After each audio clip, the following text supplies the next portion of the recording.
So our expedition leader, let's see, the general.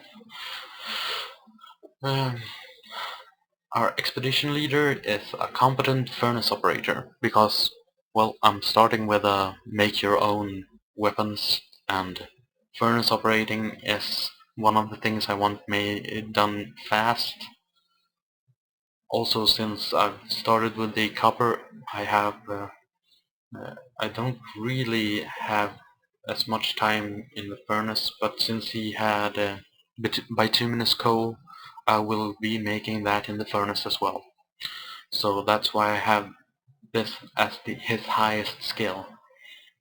And then I have an appraiser, first level appraiser, which is probably one of the best choices to start with if you don't know anything else about a leader. You should have an appraiser, because if you set him as uh, your broker, meaning he will be the one who trades with the caravans that come, you will actually know what the stuff is worth. And for anyone, that's probably really good, but there's also another benefit with it. You know what the stuff they bring with them is worth, because with experience you can know pretty much what your stuff will be worth in the start, but it's a bit harder if they come with stuff that you have no idea what it's worth. So an appraiser is one of the best skills to have in the first year, at least level 1. That's all you need. And then I've set him as level 1 record keeper. That's because I like to have a record keeper really from the start of the game. And I haven't chosen manager because, well, I've only chosen one administrator in this embark, so if I had two administrative dwarves, then I would have chosen the other one as the manager and record keeper. But and then my leader would be the doctor and the appraiser. That's usually how I go about it.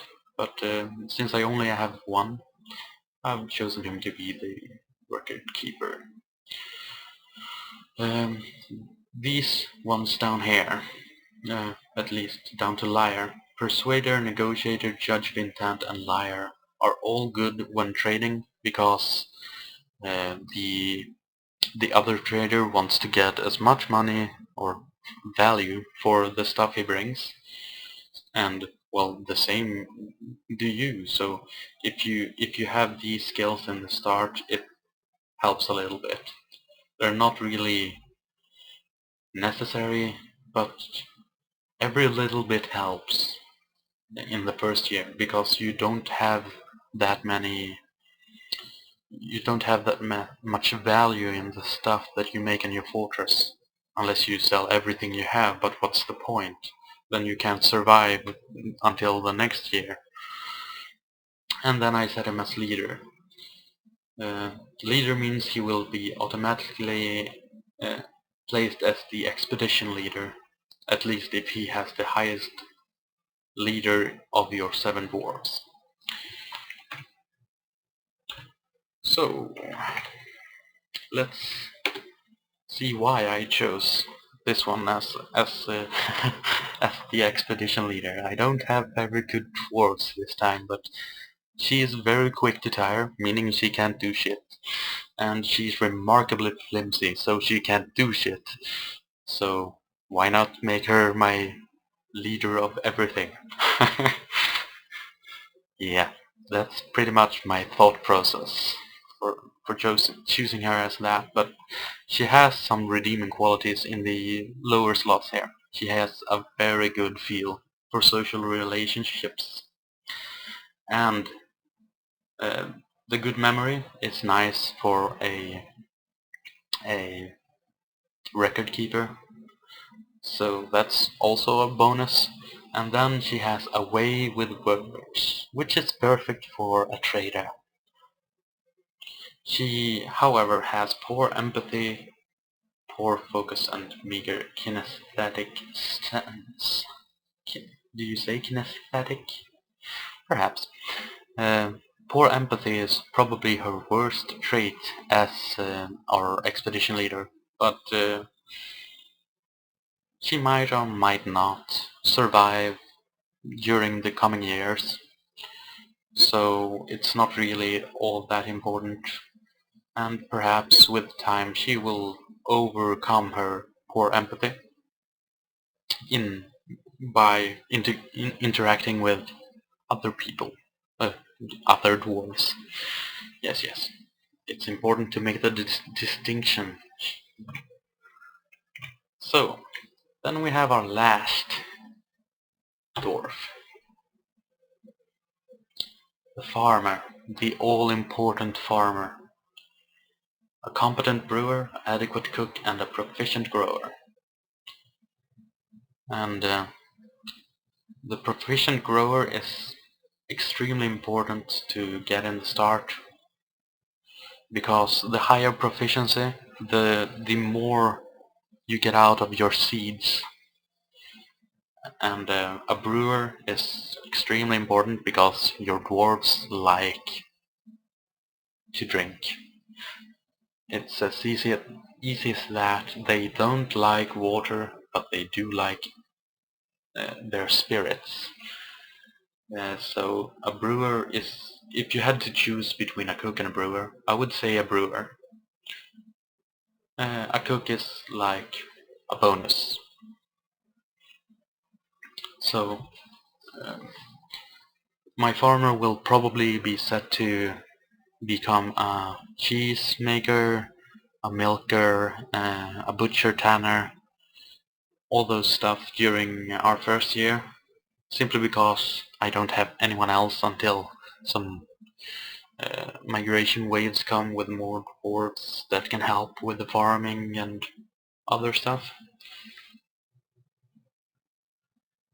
Well, did I didn't, we didn't check her out. Him, even. He is actually a man, dwarven man. He is quite durable, meaning he can work for long hours, I guess. Or he's durable as in he can take a lot of beating. I don't know. Slow to heal and weak, so he's probably not durable to punching. Well, perhaps. Let's hope I don't have to find out. He has a great feel for social relationships, so anytime he's off duty, he can make really great friends with everyone. He has a great deal of patience. Now this, I've been told, the patience part is a bonus for growers, farmers in general, so I don't really know if that makes any difference because I don't know why they have to be patient. But, well, that's about the only reason I chose him as my farmer. As you can see, my dwarves aren't really extraordinary in any way. They're just normal dwarves. So, here are my 3 dogs, 2 cats, and my turkeys. And here are the horse and the 2 humped camel that pulled my wagon all the way over here.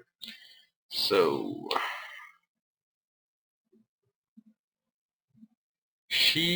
it's a female horse, so we can get some milk from her if we want to.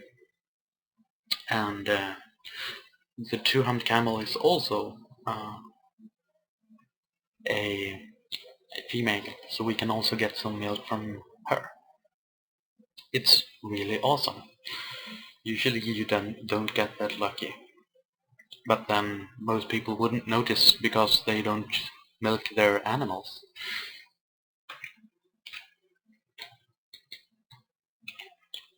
What I will do is set up my starting area over here, bring down supplies and stuff, but instead of showing you all that, I've actually just planned to show you when we get a change in season. So when we come into summer, meaning in 3 months, uh, I'll let you see how far I've come.